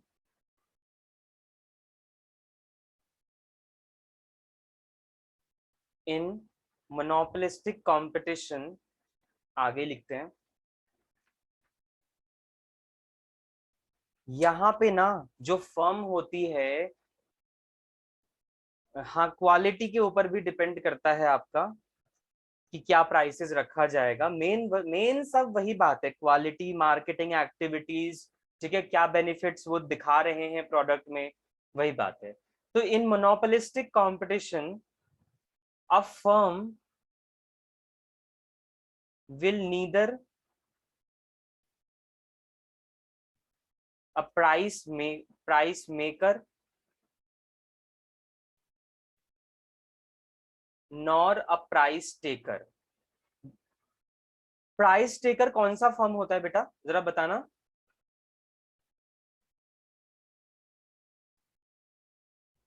प्राइस टेकर कौन सा फर्म, कौन सा मार्केट होता है price taker? Okay, sir industry तो होता है प्राइस मेकर, हाँ, एंड और प्राइस टेकर सर होलसेलर्स है। फर्म्स, बट वो किस मार्केट में होता है ऐसा, फर्म्स, किस मार्केट में होता है ये? परफेक्ट कंपटीशन में परफेक्ट, शायद। हाँ परफेक्ट कंपटीशन में होता है। इंडस्ट्री प्राइस मेकर होती है और फर्म प्राइस टेकर होता है। मोनोपोली में यस, तो जैसे मैंने आपको बताया था, इंडस्ट्री और फर्म अलग अलग चीज नहीं है, एक ही बात है। तो वहां पे क्या होता है, प्राइस टेकर या price maker? Price maker. Price maker, because industry और फर्म एक ही बात है, तो दोनों जब एक ही बात है तो वो प्राइस मेक करती हैं, ठीक है। अब अगर मैं मोनोपोलिस्टिक कंपटीशन की बात करूं तो ना तो ये फर्म प्राइस टेकर होते हैं ना प्राइस मेकर होते हैं, ओके। यहाँ पे इंडस्ट्री इंटरवीन करती है, ठीक है, बट हाँ थोड़ा बहुत इनके पास राइट है कि वो लोग खुद की चार्जेस कर सकते हैं, ठीक है। येट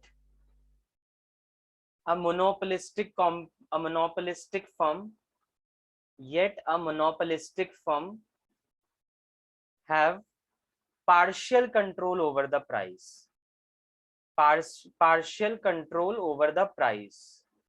तो जैसे ध्रुव बेटा आपने पूछा था कंट्रोल कैसा होगा प्राइस पे, तो ये पार्शियल कंट्रोल होगा। पार्शियल कंट्रोल का मतलब है कि if you want to charge different prices for your product from different customers you can do, but ज्यादा नहीं कर सकते, ठीक है। बहुत माइनर से प्राइसेस डिस्क्रिमिनेट कर सकते हो आप, तो थोड़ा बहुत प्राइसेस का कंट्रोल आपके ऊपर है, ज्यादा नहीं है, क्योंकि इतना भी कुछ खास नहीं दे रहे तो तुम, जो तुम्हारा ये प्रोडक्ट जो तुम दावा कर रहे हो बाकी से इतना भी कोई खास नहीं है, थोड़े से ही डिफरेंसेस है, तो ठीक है, 1-2 रुपए तुम एक्स्ट्रा चार्ज कर सकते हो। सर अगर वो हाई प्राइस चार्ज करे तो, मतलब हाई लिमिट से प्राइस ज्यादा। नहीं, लिमिट से ज्यादा चार्ज करेगा तो फिर कस्टमर सब्स्टिट्यूट ही नहीं करेंगे, ठीक है। कस्टमर कस्टमर को अपना बजट भी तो देखना है ना यार, तो उसको पता है कि कोई खास चीज नहीं है, वो बेनिफिट नाम के लिए है वो, तो वो उसी प्रोडक्ट पे टिका रहेगा जो उसको कम प्राइसेस पे मिल रहे हैं, वो दूसरे पे सब्स्टिट्यूट ही नहीं करेगा। तो यही मुझे लगा दिक्कत था है। सर एफबीआई आ जाएगी शायद, एफडीआई आ ज्यादा जाएगी, प्राइस, ज्यादा FDI price charge. Sir what is police. What is FDI? तो फॉरेन डायरेक्ट इन्वेस्टमेंट होता है। सर नहीं, FBI, FBI, FBI, B B. हाँ हाँ, B B for ball, yes तो exactly what is FBI? Sir, FBI agency होती है, police type में रहती है अमेरिका में, ओके ओके कंट्रोल करती है ये सब फाइन। क्राइम्स वगैरह, ये सब जो भी होता है। ओके, कमोडिटी मार्केट को रेगुलेट करती है FBI. No sir, crimes crimes normal crimes, okay, crimes, like यहाँ पे सीबीआई क्राइम कैसे ब्रांच। है? सर जैसे सीबीआई है यहाँ पर, वैसे एफबीआई है वहाँ पर। ओके ओके फाइन, वही मैं कहूँ एफबीआई मैंने यहाँ पे टर्म क्यों नहीं सुना है। तो यहाँ पे चलती है सीबीआई, राइट? और या बता रहे हैं फॉरेन अमेरिका का एफबीआई, फाइन। ओके, हाँ, तो मेन बात यहाँ पे वही है बेटा कि you can, if you want to charge higher prices, like इतना भी हाई नहीं, अ बिट हाई, ठीक है?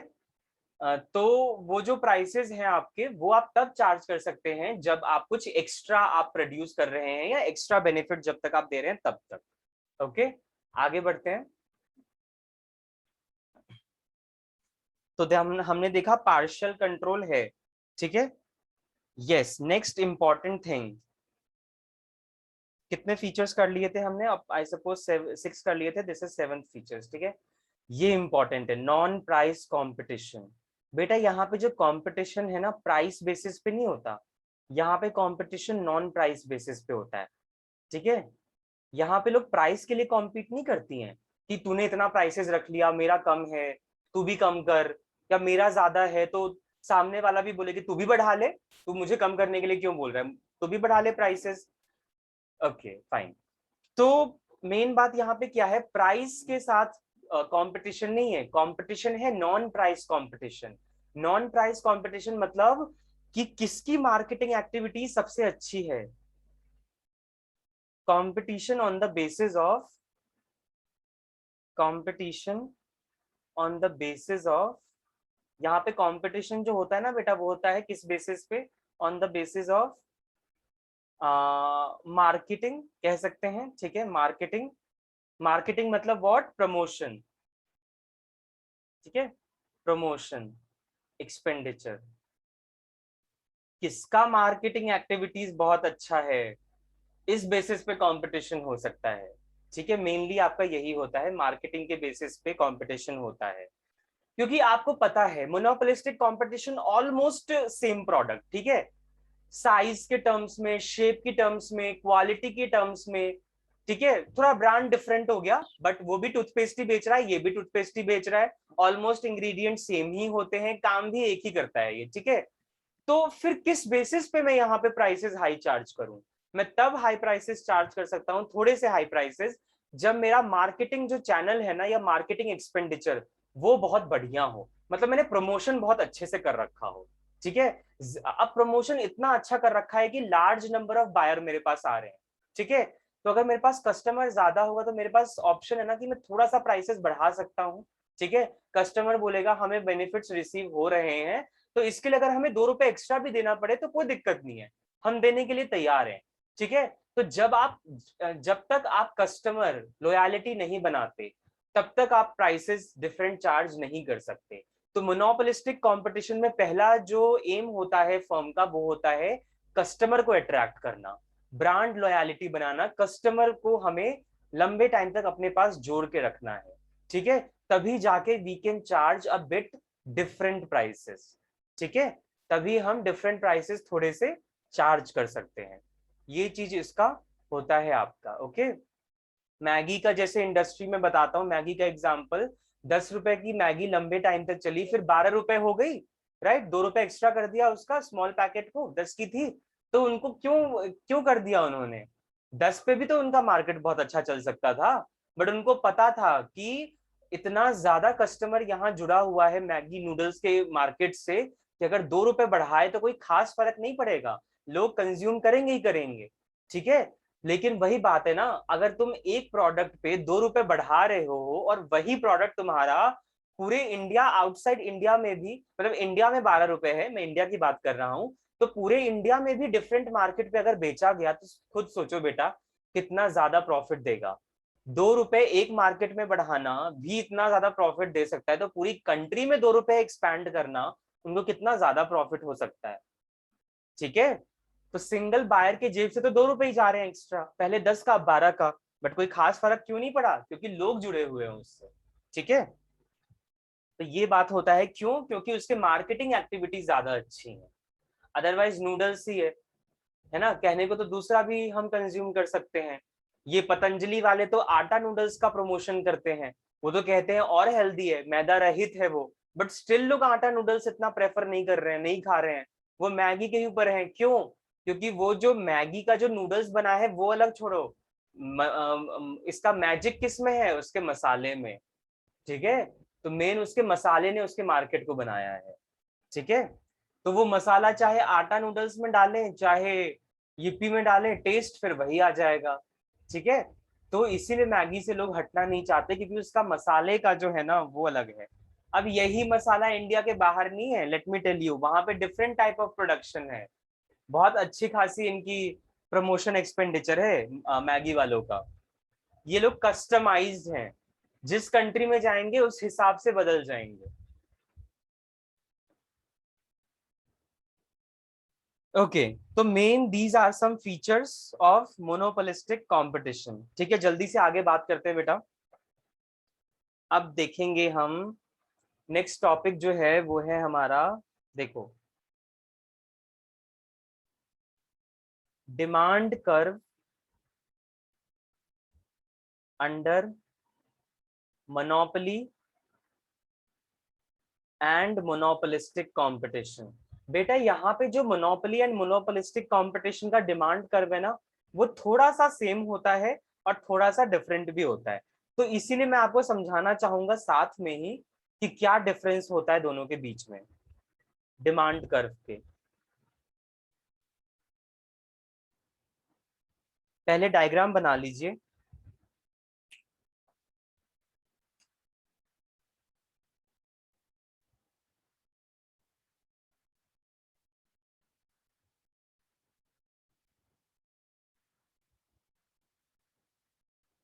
Origin, y-axis, x-axis, origin and y-axis, right?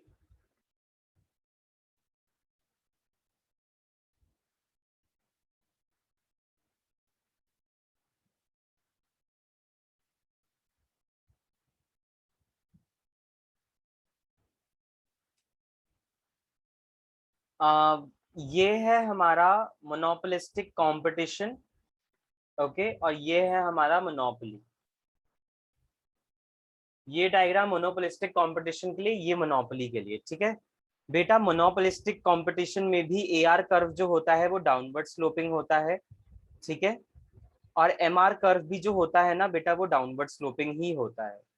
ठीक है, मोनोपोली में भी आपका जो एआर कर्व है वो डाउनवर्ड स्लोपिंग ही होता है।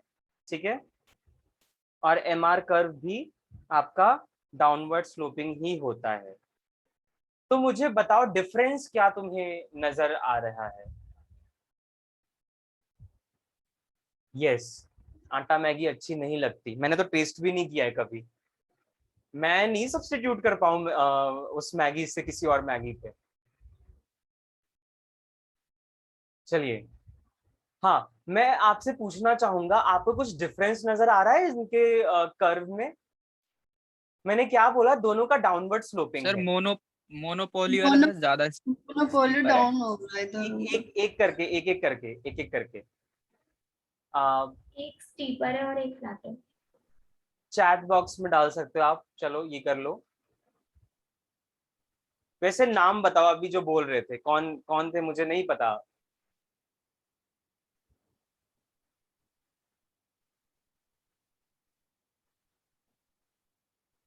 ओके फाइन, चैट बॉक्स में आप सिर्फ डिफरेंस टाइप कर दो, आपको क्या डिफरेंस नजर आ रहा है?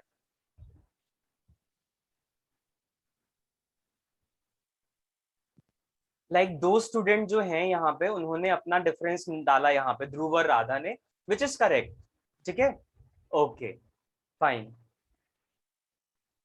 तो आप लोगों ने ये डिफरेंस ऑब्जर्व किया है कि एक मार्केट में जो डिमांड कर्व है, एआर और एमआर कर्व, वो स्टीपर है और एक में फ्लैटर है, विच is very good, very good.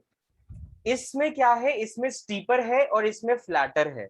ठीक है, तो स्टीपर जो होता है, ठीक है, तो सपोज करो आप ये प्राइसेस सेट कर रहे हो, ठीक है, this is your price,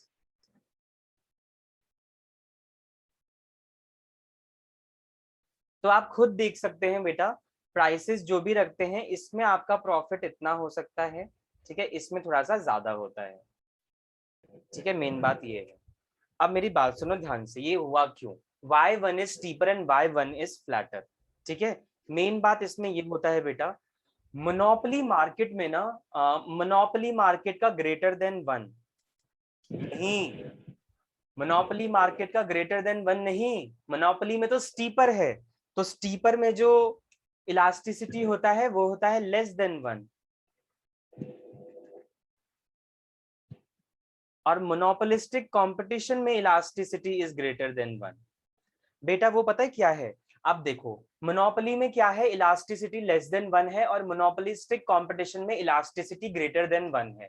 elasticity less than 1 और ग्रेटर देन 1 होने का मतलब क्या होता है कि जिस भी मार्केट में इलास्टिसिटी लेस है उसमें अगर हम प्राइसेस में थोड़े से भी चेंजेस करेंगे तो डिमांड में ज्यादा चेंज नहीं आएगा, ठीक है, ये मतलब होता है। और जिस मार्केट में इलास्टिसिटी ज्यादा है वहां अगर हम प्राइसेस में थोड़े से भी चेंजेस कर रहे हैं तो डिमांड में बहुत ज्यादा चेंज आ जाएगा, ठीक है। तो ऐसा क्यों हुआ कि मोनोपोलिस्टिक कंपटीशन में लेस इलास्टिक, मोनोपोली में लेस इलास्टिक है एंड मोनोपोलिस्टिक में लार्ज इलास्टिक है, हाईली इलास्टिक है।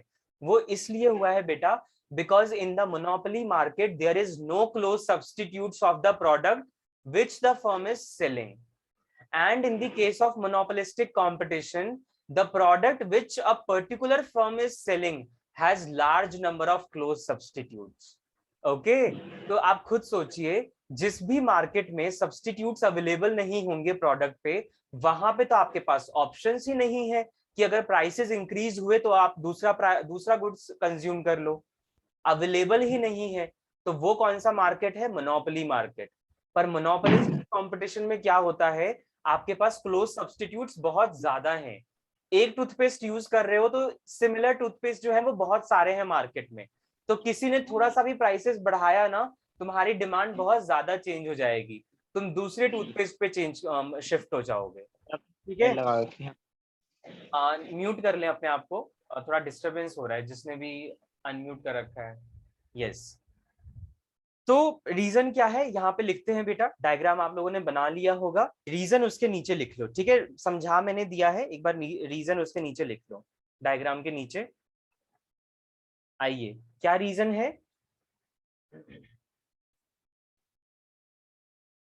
In monopolistic competition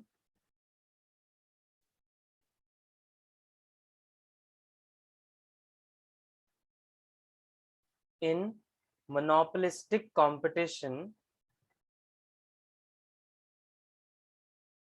demand curve will be flatter,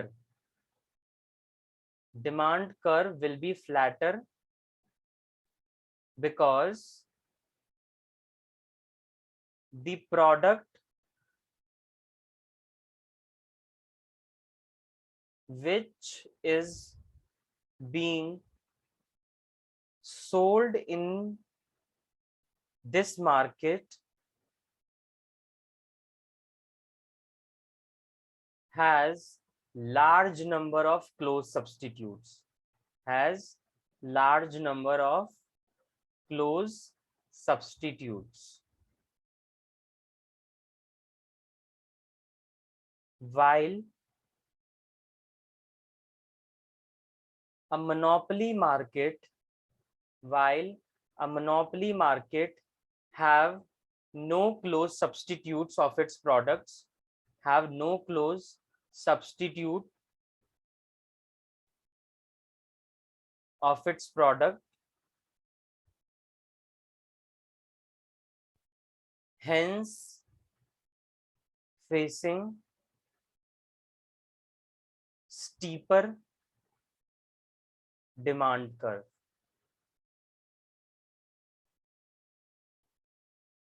तो हमने इसमें क्या लिखा है बेटा, मोनोपोलिस्टिक कंपटीशन में इलास्टिसिटी ज्यादा होती है इसीलिए डिमांड कर्व फ्लैटर होता है। क्यों?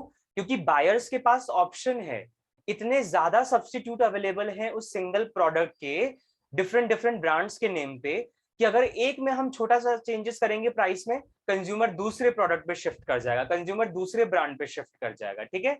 जबकि मोनोपोली में ये पॉसिबिलिटी नहीं है, क्योंकि प्रोडक्ट के सब्स्टिट्यूट्स ही नहीं होते। तो आप जो भी प्राइसेस पे बेचोगे मुझे वो खरीदना पड़ेगा, तो वहां पे चांसेस होते हैं कि आप प्राइसेस कुछ भी चार्ज कर सकते हैं, ठीक है। स्टीपर होता है डिमांड कर्व। हाँ, डाउनवर्ड स्लोपिंग दोनों में होगा। क्यों? क्योंकि एकदम से इतना ही चार्ज नहीं कर सकते कि तुम्हारे बायर ही चले जाए मार्केट से, मोनोपोली की मार्केट बने ही ना, और जो मोनोपोलिस्टिक कंपटीशन है उस फर्म का मार्केट में नाम ही ना बने, ठीक है, वो चल ही ना पाए मार्केट के अंदर, किसी और फर्म पे उसके बायर सब्स्टिट्यूट कर जाए।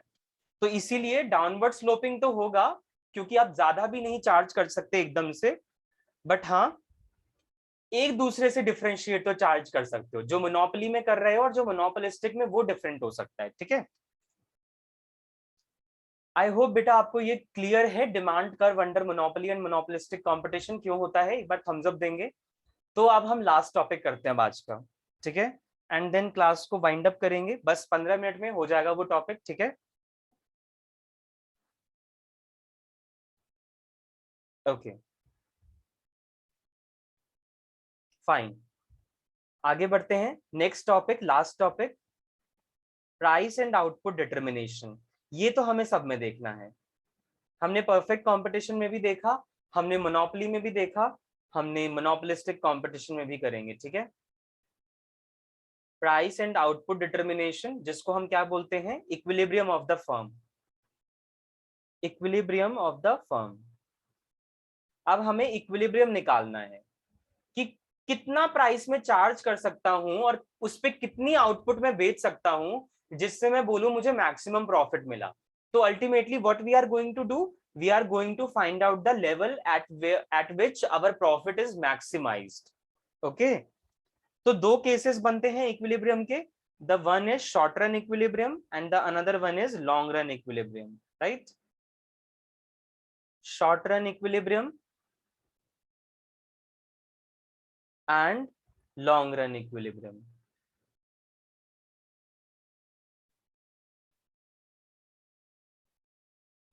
अगेन वही चीजें रिपीट होंगी जो पिछले केसेस में होता आ रहा था, ठीक है। अगर शॉर्ट रन की बात करें तो बेटा शॉर्ट रन में तो मैंने आपको बताया, कोई भी मार्केट हो, छोटे टाइम पीरियड में 3 चांसेस होते हैं। बहुत अच्छा प्रॉफिट कमा रहा है, विच इज अब नॉर्मल प्रॉफिट, या जिसको हम सुपर प्रॉफिट बोलते हैं, सुपर नॉर्मल प्रॉफिट, जहां पे average revenue is greater than average cost. पहला केस तो ये हो सकता है शॉर्ट रन में। दूसरा केस क्या हो सकता है कि नॉर्मल प्रॉफिट। नॉर्मल प्रॉफिट होता है वो पॉइंट जहां पे आपका एवरेज रेवेन्यू और एवरेज कॉस्ट सेम होती है, ठीक है। और तीसरा चांस क्या है कि लॉसेस भी हो सकते हैं शॉर्ट रन में, आपका फर्म चला ही नहीं, और वो कब होता है, जब रेवेन्यू छोटा हो और कॉस्ट बड़ा हो, ठीक है। ये तो बेसिक है, ये तो रटा रटाया चीज है जो सब बच्चे अब रट चुके होंगे कि in the short run every market occurs these 3 situations, abnormal profit and losses. I would like to ask you a question कि in long run in the monopolistic competition what will be the case regarding firm, कि firm को क्या होगा। Losses भूल जाओ, long run में losses कभी नहीं होते, अगर होते हैं तो मार्केट से भाग जाते हैं वो लोग, ठीक है। तो अगर प्रॉफिट लॉन्ग रन में ऑपरेट कर रहे हो तो क्या हो सकता है, सुपर नॉर्मल प्रॉफिट या नॉर्मल प्रॉफिट। यहाँ पे इस मार्केट में मोनोपोलिस्टिक कंपटीशन में बताइए। नॉर्मल प्रॉफिट होगा। वेरी गुड, नॉर्मल प्रॉफिट होगा। बाकी लोगों का क्या कहना है? और अगर नॉर्मल प्रॉफिट है तो क्या रीजन लगता है आप लोगों को, नॉर्मल प्रॉफिट क्यों हो सकता है? सर क्योंकि सब्स्टिट्यूट बहुत सारे हैं, क्लोज बट नॉट सेम। तो बिल्कुल सही बात है। लॉन्ग रन में बात यहाँ पे क्या है ना, मोनोपोली में लॉन्ग रन में अब नॉर्मल प्रॉफिट क्यों था, क्योंकि उसके सब्स्टिट्यूट नहीं थे, उसके कंपेटिटर्स नहीं थे। तो अगर लॉन्ग रन में सिर्फ मैं हूं तो मैं तो कितना भी प्राइसेस चार्ज कर सकता हूं, ठीक है। बट अगर लॉन्ग रन हम मोनोपोलिस्टिक की बात करें तो बेटा लॉन्ग रन मतलब लंबा समय, तुम ही नहीं हो और भी लोग हैं जो तुम्हारे जैसे हैं और मे भी तुमसे अच्छे भी हो सकते हैं, इसीलिए तो वो लोग टिके हुए हैं, ठीक है। तो बेटा अगर वो तुमसे अच्छे हो सकते हैं या तुम्हारे बराबर हो सकते हैं तो तुम प्राइसेस हाई चार्ज नहीं कर सकते, तो तुम एकदम से लो भी चार्ज नहीं कर सकते, क्यों? क्योंकि लॉसेस हो जाएंगे। तो तुम इतना तो चार्ज करोगे ना जितना तुम्हारा कॉम्पिटिटर कर रहा है, ठीक है? इतना करना जितना कि तुम्हारा कॉस्ट कवर हो जाए, और जहां पे तुम्हारा कॉस्ट ही कवर हो रहा हो सिर्फ रेवेन्यू से, वो तुम्हारा सिचुएशन होता है नॉर्मल प्रॉफिट का, ठीक है?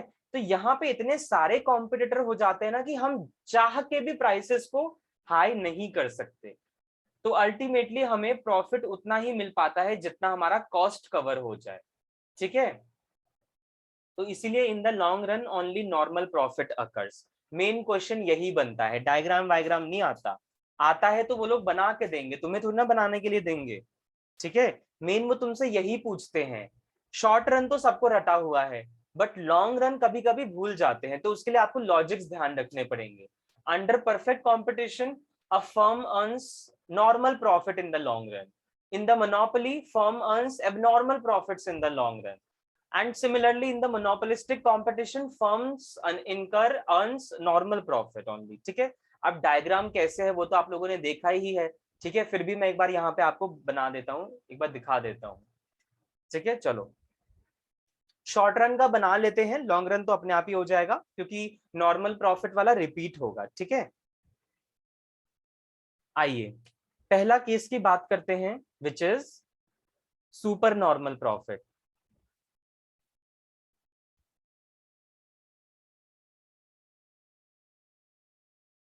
Super normal profit.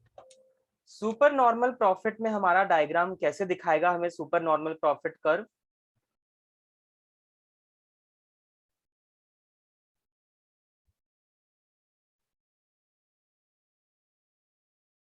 This is our AR, which is highly elastic, MR, which is highly elastic because we are in monopolistic competition, right? AR is also demand curve. Suppose this is marginal cost curve, right? This is marginal cost curve. Here is the equilibrium. तो output तो आप इतना बेचोगे, Q. Price क्या रखोगे? Price की line पे चले जाओ, इससे थोड़ा सा ऊपर। AR जो होती है वो प्राइस की लाइन भी होती है ना, AR is also called price, मैंने बताया था आपको। तो प्राइस को वो यहाँ पे टच कर रही है, ठीक है? तो ये हो गया हमारा प्राइस। इक्विलिब्रियम तो यहाँ पे है, बट प्राइस हमारा होगा जहां पे AR को टच करेंगे, ठीक है? So this is our equilibrium E point पे, जहां पे MR is equals to MC, ठीक है? तो बेटा प्राइस तो हो गया ये, ठीक है? अब नॉर्मल सी बात है, तुम सुपर नॉर्मल प्रॉफिट की बात कर रहे हो, तो तुम्हारा कॉस्ट जो है वो रेवेन्यू से कम होना चाहिए। तो फॉर सपोज तुम्हारा कॉस्ट जो है वो है ये, लाइक व्हाट, सपोज करिए ये रहा आपका कॉस्ट। हमें मार्जिनल कॉस्ट को देखते हुए चलना है ना, यस, ये रहा मैंने AC, ठीक है? तो सपोज करो ये रहा एवरेज कॉस्ट कर्व, ठीक है? इसने मिनिमम पॉइंट पे ही काटा है ना MC ने इसको, हाँ ठीक है। ये रहा इसका एवरेज कॉस्ट का इस लाइन पे वो, ठीक है, मिल गया हमें। रेवेन्यू होना चाहिए यहाँ तक, बिकॉज AR को टच किया जा रहा है यहाँ तक, एवरेज कॉस्ट को यहाँ पे टच किया जा रहा है। आपको इक्विलिब्रियम पॉइंट का वो नहीं ब्रेक करना है, जहां पे इक्विलिब्रियम है ना उसके ऊपर ही देखना है कहाँ प्राइस है कहाँ कॉस्ट है। तो इस पॉइंट के ऊपर कॉस्ट जो है वो यहाँ तक है, एवरेज कॉस्ट कर्व इस पॉइंट तक, एज यू कैन सी। तो ये कॉस्ट हो गया, ठीक है? यहाँ तक कॉस्ट हो गया। ये जो पोर्शन है ये प्रॉफिट है, क्यों? ये सपोज कर लो हम इसको नाम दे देते हैं P, ये O है और ये E1 है, ठीक है? तो ये पोर्शन जो है ये सुपर नॉर्मल प्रॉफिट है, क्यों? क्योंकि कॉस्ट की लाइन ये है जो नीचे है एंड रेवेन्यू की लाइन ये है जो ऊपर है, ठीक है? तो बेटा यहाँ पे प्रॉफिट निकालते हैं। प्रॉफिट का फॉर्मूला क्या होता है? Revenue minus cost, right? Revenue का कितना पोर्शन है हमारे पास? OP, अच्छा O तो यहाँ पे ही है, इसको तुम नाम दे दो M, ठीक है? OPM और Q, OPM और Q, ठीक है? माइनस करिए कॉस्ट, कॉस्ट तो आपका यहीं तक है, OP1, E1 and Q, OP1, E1 and Q, O से O कैंसिल, Q से Q कैंसिल, कौन कौन से एरिया बचे? PM, E1 and P1। तो आप खुद देख सकते हैं PM, E1 and P1 is our abnormal profits और super normal profits, because at this point cost is less than the revenue. Fine, ये हो गया आपका सुपर नॉर्मल प्रॉफिट। अब बात कर ले नॉर्मल प्रॉफिट की, यहां पे बना सकते हैं, वी हैव स्पेस।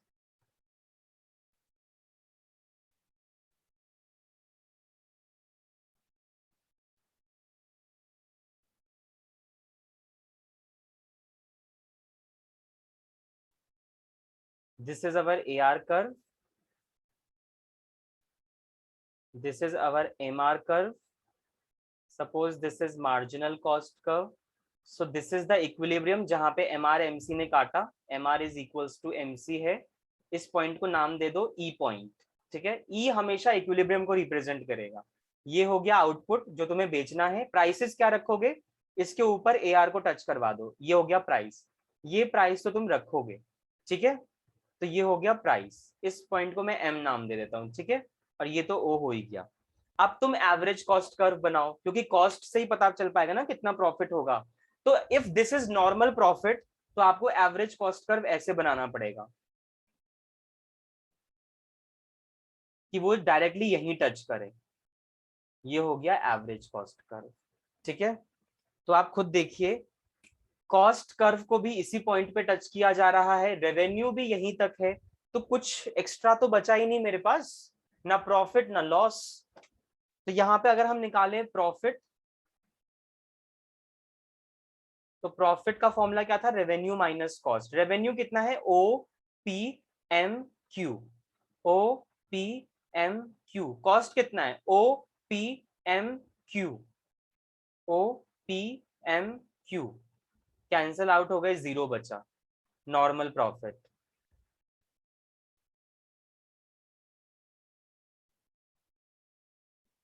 ठीक है, normal profit.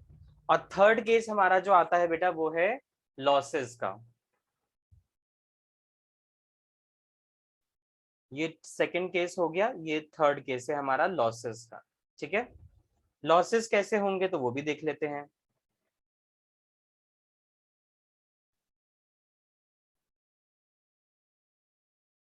This is AR,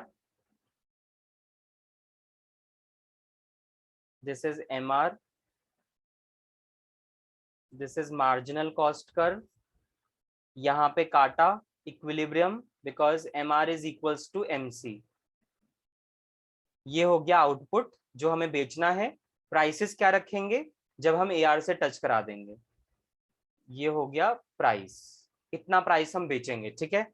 now cost, because ये आपका लॉस होने वाला है, तो कॉस्ट जो है ना वो आपका कुछ ऊपर होगा, लाइक इस तरीके से। सपोज करो दिस इज AC, ठीक है, suppose this is AC। Now देखिए, कॉस्ट को टच कीजिए, इसी पॉइंट को थोड़ा सा ऊपर लेके जाइए, और आपका कॉस्ट का लाइन यहाँ पे टच हुआ है। ये आपका E है, इसको हम E1 नाम दे देते हैं, इसको हम M नाम दे देते हैं, और ये हो गया हमारा P1, ठीक है। तो आप खुद देख सकते हैं कॉस्ट का जो एक्सेस है वो ऊपर है और रेवेन्यू का नीचे है, तो ये जो पोर्शन है ये आपके लॉस को रिप्रेजेंट कर रहा है, ठीक है। किसको रिप्रेजेंट कर रहा है? लॉस को। देखते हैं यहाँ पे लॉस का फॉर्मूला क्या होता है? Cost minus revenue. तो कॉस्ट ज्यादा है यहाँ पे, ठीक है। कॉस्ट कितना है? O, P1, M और Q, माइनस रेवेन्यू कितना है? सिर्फ OP, E1 और Q, ठीक है। तो O से O कैंसिल और Q से Q कैंसिल, कौन सा एरिया बचा रहा? P1, M, E1 और P। ये जो एरिया है ये लॉस को रिप्रेजेंट कर रहा है, जो कि हमने शेडेड पोर्शन में दिखा दिया, ठीक है। तो यही 3 सिचुएशन है आपके जिसमें मोनोपोलिस्टिक फर्म जो है वो सुपर नॉर्मल प्रॉफिट अर्न कर सकती है, नॉर्मल प्रॉफिट अर्न कर सकती है, या लॉसेस इनकर कर सकती है, ठीक है। तो यही आपके केस बनते हैं बेटा। एक बचा बस लॉन्ग रन, तो वो तो मैंने आपको बता ही दिया है, ठीक है। डायग्राम में एक छोटा सा ऑब्जर्वेशन बताता हूं मैं उसका। ये सबने बना लिया है, थम्स अप देंगे एक बार, और समझ में भी आया तो please give me the thumbs up. और कोई भी डाउट है तो पूछिए, अदरवाइज बस वो छोटा सा टॉपिक बता के 2 मिनट में खत्म करूँ अब मैं। ओके फाइन, ठीक है। तो देखिए मैं आपको ये बताना चाह रहा था, जब आप लोग लॉन्ग रन बनाएंगे ना, लॉन्ग रन इक्विलिब्रियम, जब आप लॉन्ग रन इक्विलिब्रियम बनाएं तो केस तो आपको पता ही है कि आप लोगों को क्या बनाना है, नॉर्मल प्रॉफिट। ठीक है, नॉर्मल प्रॉफिट। नॉर्मल प्रॉफिट मतलब AR is equals to AC, right. हाँ, तो उसका डायग्राम ना ऐसे बनाना, देखो देख ही लो, बनाओ ना बनाओ कोई फर्क नहीं पड़ता, बस एक चीज जरूर मेंशन कर देना, लॉन्ग रन इक्विलिब्रियम जो है ना बेटा, वो ना लॉन्ग रन कर्व की हेल्प से ही बनता है। ठीक है, तो ये चीज ऑब्जर्वेशन में आपको बताना चाह रहा था। वो जो आप पीछे बना रहे थे ना शॉर्ट रन में, वो शॉर्ट रन मार्जिनल रेवेन्यू और शॉर्ट रन मार्जिनल कॉस्ट थे। अब आप लॉन्ग रन यूज करोगे, suppose this is AR and this is MR। Okay, ये लॉन्ग रन मार्जिनल रेवेन्यू है और लॉन्ग रन एवरेज रेवेन्यू है, सब जगह L वर्ड यूज कर दो। ठीक है, ये तुम्हारा लॉन्ग रन मार्जिनल कॉस्ट है। ठीक है, ये हो गया आउटपुट MRMC का। ठीक है, आउटपुट ये बेच रहे हो और इसके कॉरेस्पॉन्डिंग में ये प्राइसेस हैं। ठीक है, ये प्राइस तुमने सेट कर दिए। अब जो एवरेज कॉस्ट बनाओगे वो भी यहीं से टच करता हुआ जाना चाहिए, तो ये लो, पर इसका नाम जो देना ना, वो देना लॉन्ग रन एवरेज कॉस्ट का। ठीक है, ये लो, वही बात है कि जितना रेवेन्यू उतना ही कॉस्ट। इस पॉइंट पे क्या है, AR is equals to AC at point M। ठीक है, तो आप हो किस सिचुएशन पे, नो प्रॉफिट नो लॉस। तो बेटा ऑब्जर्वेशन बस इतनी सी है कि in long run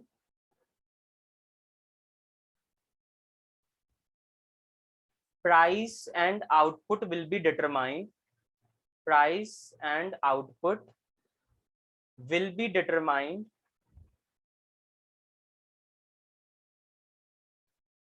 with the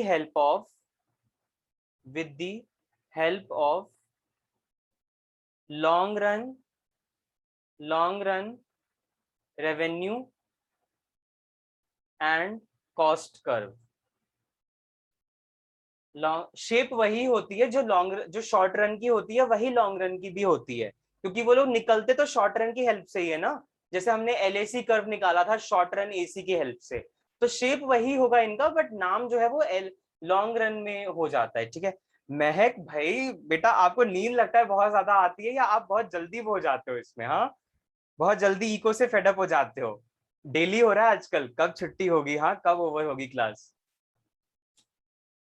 चलो ओवर हो ही गई। अब यही था लास्ट टॉपिक। आपको जो ध्यान रखना है कि in the long run we will use long run average cost curve and long run revenue curves. ठीक है, तो यहाँ पे आके हमारा मोनोपोलिस्टिक कंपटीशन ओवर होता है। कल की क्लास में हमारा छोटा सा मार्केट बचा है, ओलिगोपोली मार्केट, वो खत्म करेंगे। ठीक है, ओके। इको की मास्टर हो ना तुम, तो इको में मास्टरी है तुम्हें ऐसा रहता है मुझे तो आता है, तो फिर ऐसा हो जाता होगा कि रिपीटेटिव पढ़ रहे हैं, है ना, तो इसलिए होता होगा कि चलो अब बस बंद करते हैं। चलो कोई नहीं। तो बेटा यहाँ पे मोनोपोलिस्टिक कंपटीशन खत्म, ओलिगोपोली कल हम स्टार्ट कर लेंगे। ठीक है, और खत्म करके थोड़े से MCQs, हाँ थोड़े से MCQs कर लेंगे। ठीक है, तो कल हम MCQs मार्केट के स्टार्ट कर देंगे एनी हाउ। ठीक है, तो बेटा अभी मिलते हैं नेक्स्ट क्लास में। सर कल PCR क्लास नहीं है ना? नहीं, कल नहीं होगी आपकी BCR की क्लास, आज है। ठीक है, आज है class, so I will see you in the next class. Take a break for a few minutes, okay? And thank you for today. See you in the next class.